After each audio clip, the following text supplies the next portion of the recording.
305, I got us. On my way to making checks with double commas. Piling enough to blow a couple bags with all y'all. And crush you ever, wishing I can back where I'm done. Step before I get harm done. Hit that lift for my soul. Hey guys, welcome back to my channel. My name is King May. Here we do a lot of DIYs, finance, makeup, hair, even some food. We talk about everything, and today specifically we're talking about how to grow your channel. Now I've been trying to grow my channel for a few months now, and I have gained about 2,000 followers when I am a bit consistent. I've kind of stopped being consistent for a bit because of doing my degree and YouTube, really. But before we get anyway, please don't forget to like this video, subscribe, and follow me on Instagram at King May and every other platform. Alright, let's get into it. I'm going to be sharing my 7 tips to growing your following. You would probably want to grow your followers for the reason of a business, or you just like to have followers. You want engagement from your posts. You want your posts to be noticed.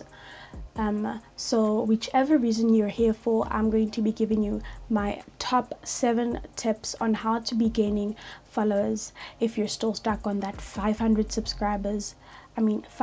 followers. Then I've got the tips. I got you, don't worry, I got you. Okay, now my number 1 tip is your name.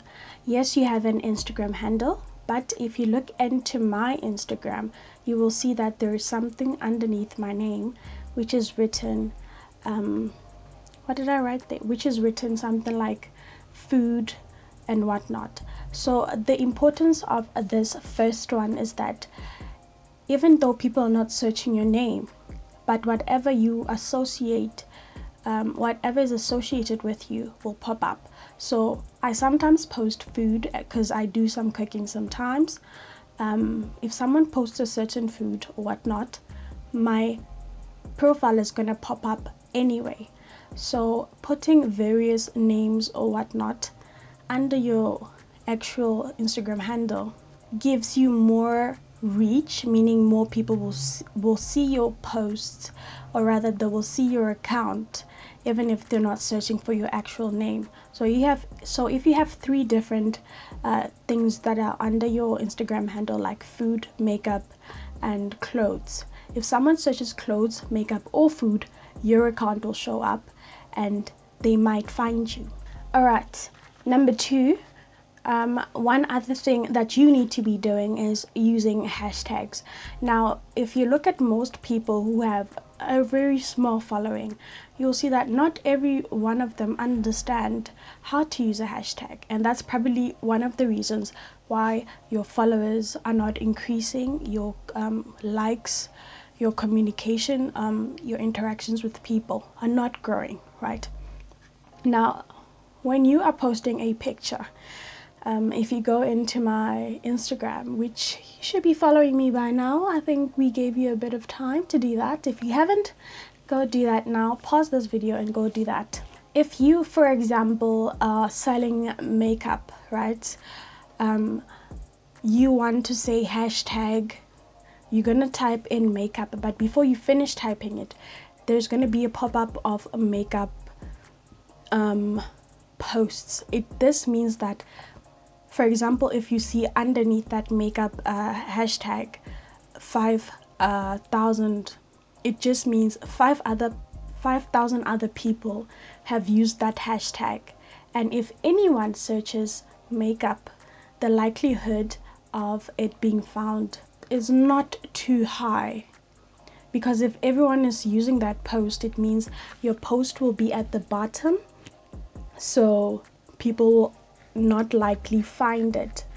Whereas if you use a post that has only 500 uses, it's more likely that your post will be on top or just visible. So when using hashtags, do not use hashtags with too large amounts of posts that are being used, because your post will be at the bottom. Only if your post is that amazing that it will probably stay at the top. But I advise that you use a combination of small hashtags and bigger ones.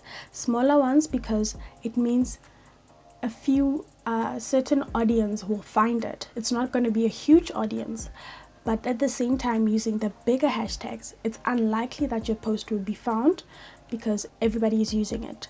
Okay, so you can't just be using random hashtags, because when someone searches, for example, love, and you posted a picture of something totally unrelated, it's just going to be weird. It's irrelevant to what someone is looking for. And so be specific. If the color blue is in your picture, maybe your skirt, your shirt, hashtag blue, find how many comments, how many posts have been shared under that, and then use it in that manner. You can use as many hashtags as you like, but if you minimize them, there's a more likelihood that Instagram will recommend your posts more, although there's other hashtags there. Number 2, you have a great account and you're probably thinking, why am I not getting likes? I am gorgeous, right? I deserve likes. I deserve likes. It's not, because the problem with most people is that they expect to put out and not give in, meaning that you post a picture and you expect people to like it, and yet you're not doing anything. So now the crazy thing about Instagram is the more you like other people's posts and comment using more than just 2 words, if you use like more than 4 words, Instagram will recognize that you are active and will therefore recommend you to other people. And then instantly you will see a huge boost in your following, right? So importantly, like, comment, and keep liking and commenting on other people's posts, and Instagram will automatically just push you out into a bigger audience, and there you will gain a larger audience as you go, if you stay consistent, right? Number 3, reply back. When you are getting comments on your Instagram pictures, let's say for example you post a picture right now, the most important time within the moment you posted, okay, the most important time is the first 30 minutes after posting. Make sure that you reply to every single comment, not just with a 1-word thank you or whatnot.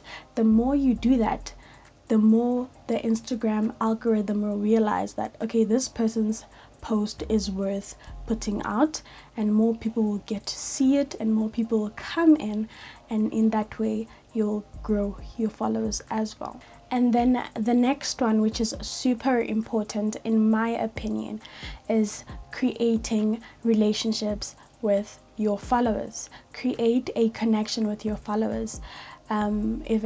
Like I've said with the comments, the reason why most people, you'll find them with 5,000 followers or 10,000 followers, and they still have let's say for example 200 likes, the ratio does not sound right, does it? Usually that person would get like 700 likes, even 3,000, 4,000 likes, but they're not, because they do not have a relationship with their followers.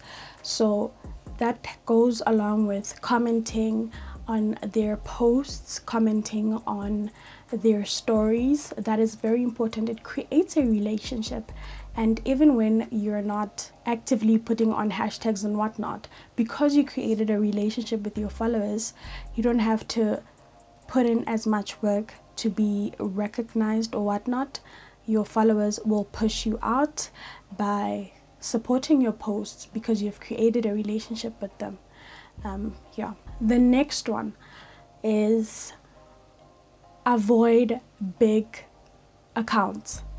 I know you're like, okay, I have 5,000. Let's say for example you have 100 followers or 500 followers or even 1,000 followers.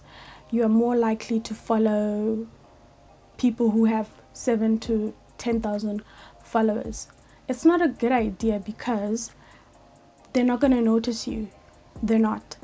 It is best to follow people who are, I would suggest, 100 or 1,000 followers more than you, or if not in the same category as you. Those should be the majority people that are in your account. Why? Because they will recognize you. They will get notifications and they will most likely notice your posts, right? If you check most Instagrammers, you'll notice that the people that like their comments have more or less the same following as them. So the cool thing about following people who have more or less the same following as you is that you guys get to grow together in a way. And once you have reached a certain level, let's say for example you had 1,000 followers, you can start following people who have 2,000 followers. You kind of getting there. It's like a zigzag walk towards the top. And in that way, if you're self-conscious, you're like, oh, but this person has too many followers and whatnot, it's best to use that method. In that way, getting there doesn't seem too big. One of my favorite things, right? If, for example, you want, this is one that I like and I use when I'm bored, when I just want new followers. I call it the power of suggestion. This one is whereby you go into someone's Instagram and you like a few pictures and you comment, 2 or 3 comments, whatever, and then you let it be. So I don't know if you've noticed, if someone does that to your account, you're like, oh, they like my pictures. And if they commented, you're like, oh, they commented, I need to see who this person is. And you go into their profile and you like their things and you comment as well. You're low-key, if you think about it, what they have done is they have caused you to pay attention to them, and secondly, to notice them, in a sense of to want to know more about them. So in that way, after you've seen that, okay, they're interested in you and you're interested in them, you can follow them. Immediately if you follow them, most of the time they'll follow you back and the relationship starts like that. So those are my, I think I said 6 or 7 now, I don't know, I think I gave you guys a bit more, which is great still. So yeah, post constantly, post good quality content, at least once or twice a week. And lastly, post content that people can share, and if people can share it, the algorithm will notice that and push your Instagram account out into a bigger audience, and then that's creating a huge following. I hope this was helpful. Enjoy the rest of your week. Bye.